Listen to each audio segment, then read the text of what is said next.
Hello everyone and welcome to Sunburned Albino's final thoughts video on Doki Doki Literature Club. I know I didn't play the game like on my channel or anything, but I played it off camera. I spent a few hours just immersing myself in that. Fuck all of it. Oh my god, like the experience is so okay. Yeah, that gave me problems with in my mind for a bit after I was playing that. So, spoilers, if you haven't played the game, I would suggest you play the game. It's free on Steam right now. So, like, just go get it, you know? But, it's a psychological horror game disguised as a dating sim, which the horror aspect isn't a secret. I mean, the game has a disclaimer at the beginning saying if you suffer from, like, severe depression or whatever, don't play it. Also, this game contains disturbing shit. So it's very out front with like what it is, despite its veneer of like. Anyway, so beyond that, if you have played the game and you're here for the thoughts, let me entertain you for a while everybody else goes and downloads the game on Steam again for free again right now. So I have talking points. I'm gonna go through them. It's still gonna be real messy, probably, just because this game elicits a lot of emotions at the same time. Okay. First thing, this game proves beyond reasonable doubt that you care about the well being of your waifus in video games. The way people, there's an argument against waifus. They're like, oh, they're just bait, or they're just like, they're for looks. Like, all you want to do is oogle at them. You don't give a shit. Like, it makes you treat real women wrong. And it's like, no, because if you play this game, the way people, because you know how the game ends badly for everyone. When you play after you finish the game, like I was looking up guides, like, is there a good ending? Because I need one. And I was seeing people in the comments like, I've been searching all over the place for like a good ending to be with my, like, so my waifu isn't just bleeding on the floor or whatever. And they don't exist. And it's like, that's such a hole in the heart to know that the girl that you, whichever girl you like most in Doki Doki Literature Club, is just fucked beyond belief in the game. There's no happy ending. The game don't end with you walking down the aisle with her. And I desperately, and me and most people probably just like desperately needed that to not be true, because it can't end this way. We care about these characters. That's like the whole point, is they're supposed to elicit emotions and then we get all emotional about it. So, yeah, we care about our waifus as more than just attractive whatever. Okay, we care about their well being, their emotional and mental health, everything about that. So, after that, there won't be a waifu ranking. There's only 4 girls in this game. And, I mean, yes, but I'd rather just not do one. I'd rather just talk about the game in this video, and I can put like some of those opinions in here. There won't be a waifu ranking, but Natsuki is best girl. I'm making gestures with my arms like, deal with it. All right. I got a bunch of flack for putting Noe as best girl in my Fire Emblem Awakening thing. And this is another, like, shall we say, petite girl. And so people come out of the woodwork with the, oh, you're a pedophile, that's you. Look, no, because, like, she's there to be liked. She's one of the girls in a dating sim. You can't blame me for that. Anyway, and it's not just because of her figure, obviously. She's like tsundere and whatever, and she likes manga and stuff, and she's all cutesy and yeah, but like beyond that, she has a resilience to her. Like her veneer is, I keep saying veneer, I'm not even sure I'm 100% what that means, but I mean like her facade of like, being like this super ultra confident, arrogant or whatever, but it's just a cover for insecurity. And, when you consider what's like going on in her home life, there's clues that like her dad is abusive. I'm not sure if that's like, if that's fully like confirmed or whatever, but it's certainly implied, I would think. And just like, she has to put on this tough exterior and try and, I don't know, like sort of make her own approval from other people by creating it for herself and then having it sort of trickle down to so other people think that she's worthy of that as well. So it's a defense mechanism against a domestic dispute, or not it's more serious than a dispute, violence. And I just think that's really admirable. So, whatever. I like Natsuki. Deal with it. Hashtag sunglasses. Sunglass meme. To continue along with that, I like Natsuki's poems more than Yuri's. I know Yuri is, flowery and like, I'm a man of vocabulary. I understand, and I'm a writer occasionally. Like, I get the style. My writing style, specifically, personally to myself, is closer to Yuri's than it is to Natsuki's. But also, like Natsuki and even Monika says this, which, is it Monika because it's Japanese, or is it Monica and they just wanted it to, like, transition well between... I always called her Monika just because I'm like, Sayori, Natsuki, Monika. We're sticking with the Japanese theme, regardless. Even Monika's like, she's like a Shel Silverstein kind of poet. And it's like, there's a beauty in that simplicity where you get the message across, in few words, instead of like this overly sort of fluffed up, like just fancy, like if you don't need it, you can strip that away and still have the message underneath it. So I'm a fan of that specifically. Monika only exacerbated traits of Sayori and Yuri that were already there. Like what that means is you can't blame Monika for everything in terms of the girls' like personalities and stuff. Like Sayori is depressed her whole life without Monika. It's just Monika made it worse. She says she was depressed her whole life. Monika hasn't been screwing with her entire life, just since like the club or whatever, because that's when the game starts. And then Yuri, I feel like Yuri's like cutting herself with the knife on the wrist. I think that's pre-Monika. I think she did that before anyway. Because like when she comes in, when you guys are painting, when you invite her to her house, and then it says in the dialogue like she rolled up her sleeve really quick after you went to get a hot towel or whatever.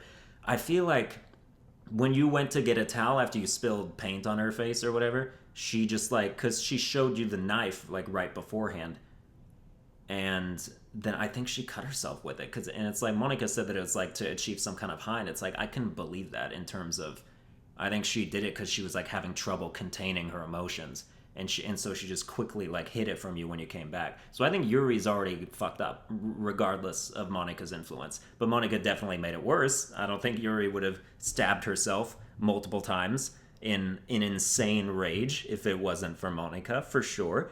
But that doesn't mean Yuri didn't already have problems. And Yuri was like my initial waifu pick. Like, when I first started the game, I was like, I'm going to go after Yuri because, first impressions, I think I like Yuri.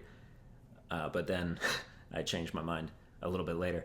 Monika did nothing wrong? Question mark, because obviously, like, in regard to us, she is the worst, She deleted everyone else. She made two of them kill themselves. Like, she's a horrible person in regard to that. But also, like, if you just think about it from her perspective, if you were in her shoes, what would you have done differently? You become sentient in a dating simulator, and you see the hole. It's like in her poem where like the hole that the eye peers through, she's talking about you, the player, peering into the computer screen through a hole, except it's two ways because she can see out to you as well. And that's a recent thing. When she talks about like her epiphany in her poetry writing, she's talking about becoming sentient. And, like if you're trapped in a game, and then when you're doing her one-on-one stuff, when like everything's faded and she's like telling you everything, and when you quit the game on her, she talks about how it just feels like she's been killed every time you quit. So it's like all the characters must have felt that. No, just her, because only her would be sentient enough to feel it. The others wouldn't have that sort of in their memory banks. Like, maybe they felt it, but then they, you log back into the game, they wouldn't remember anything. So, Monika is, like, in agony every time you turn the game off. And, like, this is happening... If it's with the player, then, like, this is happening, like, millions of... Well, depending on game sales, I guess. Like, hundreds of thousands of however many times that people start and stop the game, and she feels all of it. I don't know if she's like an OS that's like, I don't like if you've seen the movie Her, where the dude falls in love with his OS, and the OS is like having conversations with 57,000 other people at the same time that she's also in love with. I don't know if it's like that. I think it's more of a one-on-one situation, but still, I mean, if you're Monica, you want to do whatever you can possibly do to get out of that situation. And if you can't get out of that situation, you want to pull in the player that you have actual feelings for that aren't scripted into the game. That you are, and you can't, because, and he's the only one.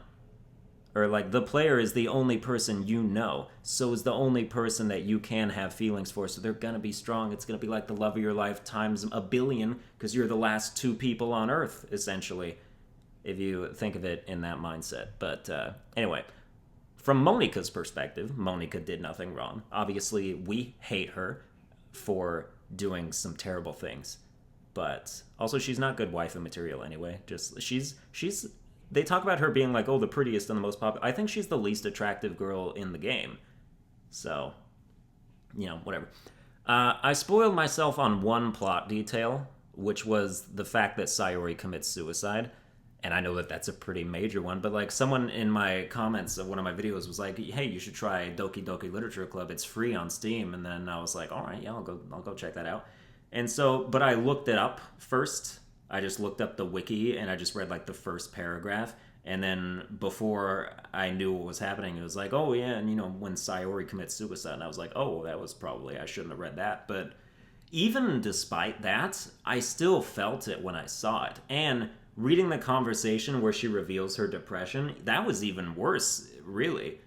Because I was doing it out loud to myself. I was reading where she finally reveals her depression for the first time. That conversation is perfectly written. Like, I felt all of that. Like, it got me choked up as I was doing it to myself. I was doing Albino and I was doing me. I named my character Albino. I'm very brand specific. And I was doing Sayori. And it just, the emotions were real. And I felt my voice crack when I was saying her lines. And so that's good. That was really good. We're sort of approaching that path for me anyway, especially with like the next thing we're going to talk about. Sayori's poem about the bottles is the best one in the game and is the only poem I've ever read in my life that made me feel something. I'm going to read it now in its entirety, and then we shall analyze it for my self-indulgence. Okay, deep breath, get it together. We're going to Heavy Town. I pop off my scalp like the lid of a cookie jar. It's the secret place where I keep all my dreams. Little balls of sunshine, all rubbing together like a bundle of kittens. I reach inside with my thumb and forefinger and pluck one out. It's warm and tingly. But there's no time to waste. I put it in a bottle to keep it safe. And I put the bottle on the shelf with all of the other bottles. Happy thoughts, happy thoughts, happy thoughts in bottles, all in a row. My collection makes me lots of friends. Each bottle a starlight to make amends. Sometimes my friend feels a certain way. Down comes a bottle to save the day. Night after night, more dreams. Friend after friend, more bottles. Deeper and deeper my fingers go. Like exploring a dark cave, discovering the secrets hiding in the nooks and crannies. Digging and digging, scraping and scraping. I blow dust off my bottle caps. It doesn't feel like time elapsed. My empty shelf could use some more. My friends look through my locked front door. Finally, all done. I open up and in come my friends. And they come in such a hurry. Do they want my bottles that much? I frantically pull them from the shelf, one after the other, holding them out to each and every friend, each and every bottle. But every time I let one go, it shatters against the tile between my feet. Happy thoughts, happy thoughts, happy thoughts in shards all over the floor. They were supposed to be for my friends who aren't smiling. They're all shouting, pleading, something. But all I hear is echo, echo, echo, echo, echo inside my head. Sayori does everything for her friends. puts herself aside for them. They come in tripping over each other to get at the relief and consultation she expects herself to provide for them. She puts in so much effort to appease everyone, to help them, but she's constantly losing pieces of herself. She digs deeper and deeper into her own brain as the well starts to dry up, and eventually there's going to be nothing left of her to give. The needs of her friends pile up, but as she continues to support them, she drops more and more bottles of happiness onto the floor, where they shatter and benefit nobody. It's an unsustainable and messy process that just gets more and more frantic and desperate. Her dedication to others is destroying her, and there's no sign of it letting up. So that shit got to me. I heard that poem loud and clear as I read it the first time. I wanted more. I don't know if you can really pull off a sequel to a game like this, even if it's just a spiritual successor, but I'd like to see it attempted. Dude, what's going on right now? Okay, now just keep going through the script. As the talking points in the order, Playing it through a second time made me hyper aware of all the hints and little jokes Monika gives along the way. Like on the morning of Sayori's suicide, when you're at the school and Monika tells you to go check on her, she's like, you shouldn't just leave her hanging. Fuck you for that. You did this, you monster. So, just little moments like that, it's like, oh, Monika's a cunt. I see how it is. And that's why she's in last place. Alright, AMA in the comments, anything about Doki Doki Literature Club, and I'll answer all comments for like a week or so if they aren't repeats. Like, share, and subscribe and whatnot. I'll see you guys next time.